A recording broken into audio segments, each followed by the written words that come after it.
کل نفس ذائقة الموت، هر نفس مرگ څکی. څکل پیژنئ؟ مالګه مو کله څکلې ده؟ څومره وخت هم خوله تور شي؟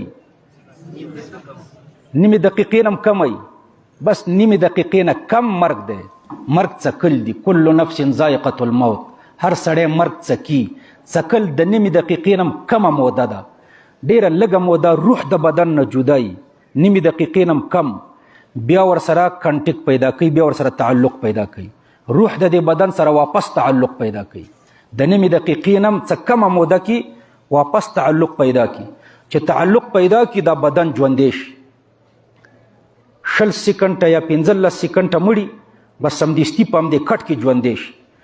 چې ژوندی شي نو دا روح بره داسې روانې دی، ورپسې ګوري خفی. خفګان ژوندی کوي که مړي کوي؟ ژوندی. نو بیا حدیث کې راځي سترګې ورته پټې کوي. دا ژوندی دی، سترګې ورته پټې کوي، روح پسې خفه دی. روح بره ځي. بیا چې ښځې جاړي دی دلته خفی وایي ولې راباندې جاړئ؟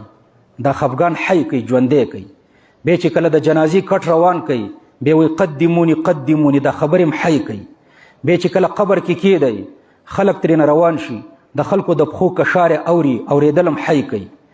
بیا 2 ملایکې ورته راشي قبر کې راکینئ، پوښتنې ترېنه کوي، پوښتنې هم د حی نه کېږي. دی ورته جوابونه کوي، جوابونه هم حی ورکوي. بیا ورته ملایکه وایي نم وده شه، ودم ژوندی وي. دا ټول ژوند شو.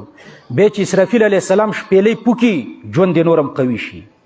دا نوع من الحیات دی په دې قبر کې. اسرافیل علیه السلام شپېلۍ چې پوکي بیا څه شی پیدا شي؟ ژوند یې قوي شي.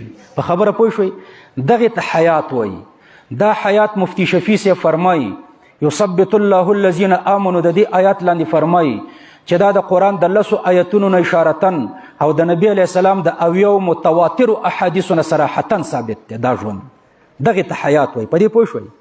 پنجپیری داسې وایي چې کله ته مړ شوې، روح د بدن نه جدا شو، روح ځي علین ته او یا سجین ته، بدن ځي دې قبر ته، د دواړو تعلق ختم شو. دا به د اسرافیل علیه السلام په 2مه شپېلې بیا دا تعلق پیدا کیږي.